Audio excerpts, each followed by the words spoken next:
नमस्कार, वापस से हम स्टार्ट कर लेते हैं। आज डे 10 है, सरफेस एरिया एंड वॉल्यूम्स का पार्ट 3। हम कर रहे हैं revision of class 9th maths in 20 days. So question number 1 से स्टार्ट कर लेते हैं। ये इम्पॉर्टेंट क्वेश्चन है, कई बार एग्जाम में पूछा जाता है। 27 solid iron spheres, each of radius r and surface area s, are melted to form a sphere with surface area s dash. Find the radius of new sphere। तो इन्होंने क्या किया है कि 27 स्मॉल स्फीयर्स को मेल्ट करके एक big sphere बनाया है। कल भी हम ये बात कर रहे थे कि अगर एक चीज़ को मेल्ट करके रिकास्ट करके दूसरे शेप में कन्वर्ट किया जाए तो उनकी वॉल्यूम सेम रहेगी। तो volume of 27 small spheres equals to volume of big sphere. Volume का फॉर्मूला लगा देते हैं, क्योंकि ये 27 है तो 27 इंटू 4/3 पाई आर क्यूब।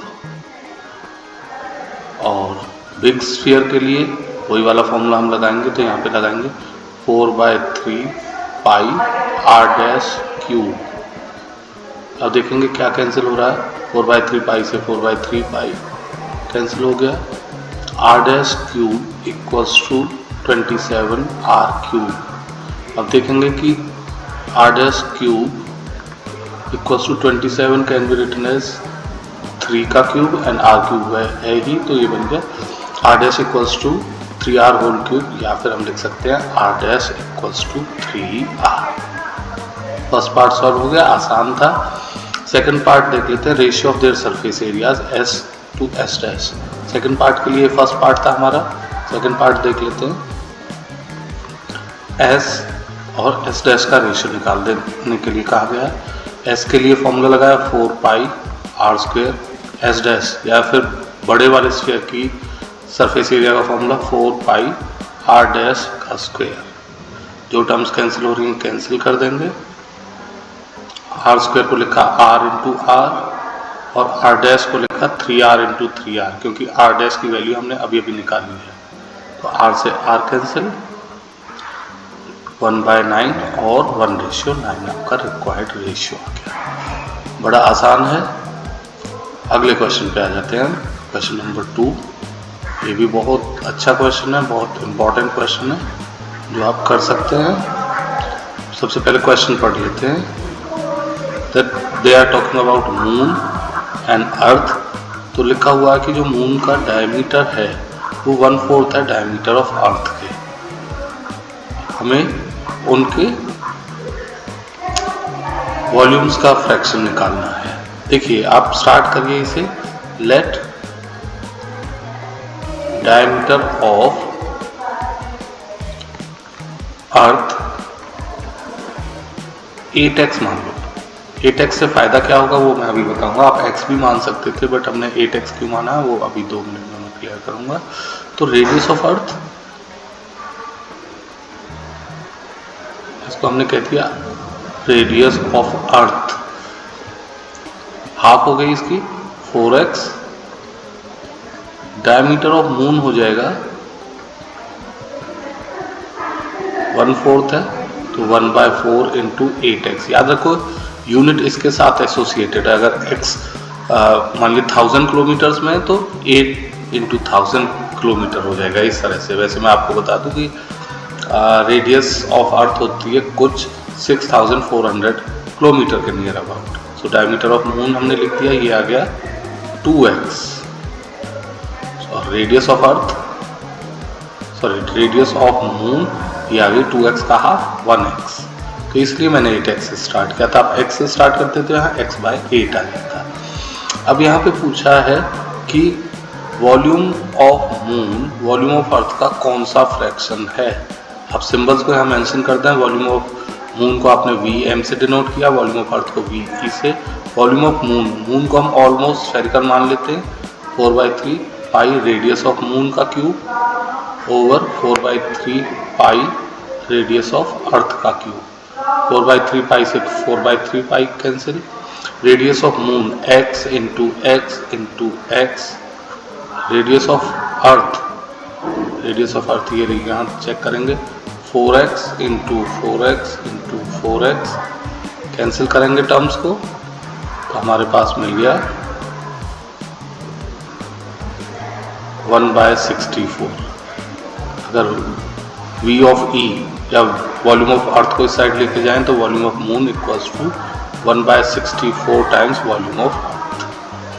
यहाँ लिख देंगे देयरफॉर वॉल्यूम ऑफ मून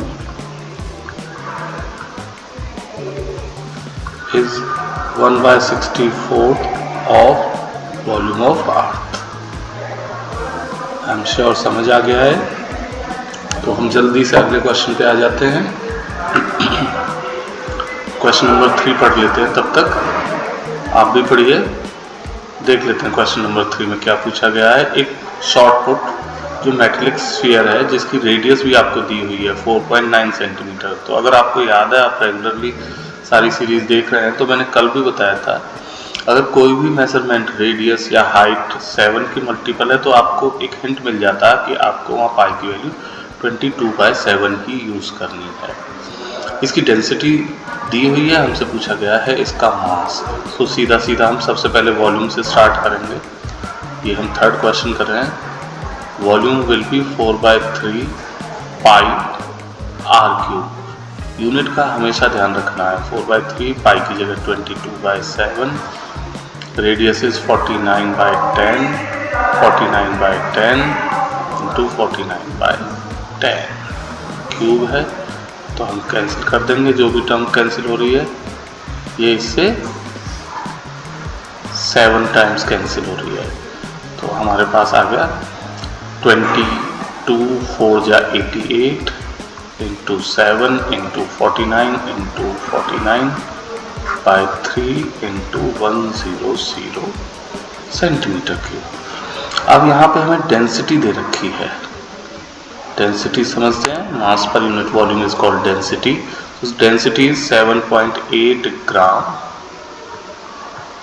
पर centimetre cube. So mass will be, याद रखें, mass is given by volume into density.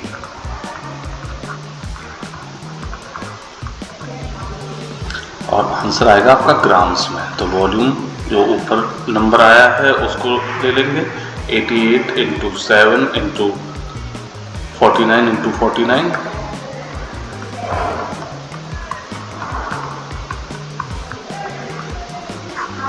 Over 3 into 1000 into 78/10। तो आप कैलकुलेशन करनी है। आपको क्या करना है, 88 को 7 से मल्टीप्लाई करना है, फिर 49 से मल्टीप्लाई करना है,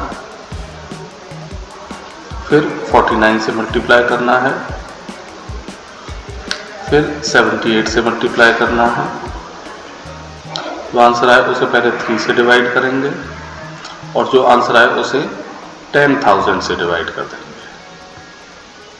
तो जो आपका आंसर आएगा अप्रॉक्सीमेटली 3845.44 ग्राम आ जाएगा, जो अप्रॉक्सीमेटली इक्वल होता है 3.84 किलोग्राम के। कैलकुलेशंस जरूर खुद से चेक करेंगे, इस भरोसे नहीं रहेंगे कि यही कैलकुलेशन काम दे देंगे। आपको जरूर उनको खुद से करके भी देखना है। चलिए अगले क्वेश्चन पे आ जाते हैं। और फोर्थ क्वेश्चन बड़ा इंटरेस्टिंग सा क्वेश्चन है, उसको जल्दी से देख लेते हैं, फिर आगे बात करेंगे। फोर्थ क्वेश्चन है, एक राइट सर्कुलर सिलेंडर है जो एक स्फीयर को जस्ट इनक्लोज कर पा रहा है। इनक्लोज कर पा रहा है मतलब कि इस तरह से है कि जो उसका क्रॉस सेक्शन है सिलेंडर का वो सर्कल है जिसकी रेडियस उस स्फीयर की रेडियस के बराबर है। अब देखिए मैं बनाने की कोशिश करता हूँ, वैसे तो मेरी ड्राइंग कुछ ज़्यादा ही अच्छी है। ये मान लीजिए स्फीयर है, तो जो सिलेंडर है वो उसको इस तरह से टच कर रहा है और जो उसकी टोटल हाइट है सिलेंडर की वो इस स्फीयर के डायमीटर के बराबर है। ठीक है। सो surface area of the sphere, अगर इसकी रेडियस r है तो फर्स्ट पार्ट में सरफेस एरिया ऑफ स्फीयर ये हो जाएगा 4πr²। सिंपल। सेकंड पार्ट देख लेते हैं हम, फोर्थ क्वेश्चन का। Second part, curved surface area of the cylinder. Curved surface area of the cylinder हमें पता है CSA ऑफ सिलेंडर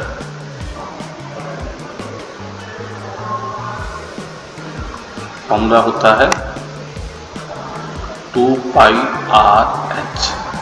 2 की जगह 2, पाई की जगह पाई, r की जगह r, h की जगह मैंने अभी बताया कि height will be twice the radius of the sphere, so it will be 4πr²। अगला है ratio of areas obtained in part 1 and 2, तो हम लिख देंगे required ratio 4πr² over 4πr², ratio 1। I am sure आपको समझ आ गया होगा। जल्दी से आज का लास्ट क्वेश्चन भी कर लेते हैं।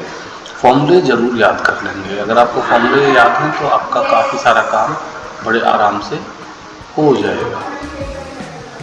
चलिए जल्दी से देखते हैं what is there in last question. ये आज की क्लास का लास्ट क्वेश्चन भी होगा। सो नेक्स्ट क्वेश्चन देख लेते हैं। एक हॉलो हेमिस्फीयर है in which circus motorcyclist performs his stunts has a diameter of 7 metre. Find the area available for to the motorcyclist for riding. अगर एक स्फीयर है तो वो उसके किसी भी पार्ट में राइड कर सकता है। वो पहले होता था मौत का खेल करके यूं जाता था, यूं जाता था, यूं जाता था, पूरे में घूमता रहता था वो। तो कितना होगा area available for riding? For riding जो उसका इनर सरफेस एरिया होगा 4πr²। 4 की जगह 4, पाई की जगह 22/7। रीजन आपको पता ही है। अब इसका डायमीटर 7 है तो रेडियस हो जाएगी 7/2 और उसको 2 बार लिखना। 7 से 7 कैंसिल हुआ, 2 बार 2 है, 2 2 जा 4 होते हैं, 4 बन जा तो 7 मीटर स्क्वायर इस एरिया में वो राइड कर सकता है। तो आई एम श्योर आपको समझ आ गया है। आप अगर इस सीरीज़ को एंजॉय कर पा रहे हैं, समझ पा रहे हैं, कुछ आपको अंडरस्टैंडिंग मिल रही है इससे, तो आप इसे फॉलो करिए, सब्सक्राइब करके रखिए ताकि आपको सारे के सारे वीडियोस इजीली मिलते रहें। So for now bye everybody, take care and God bless all.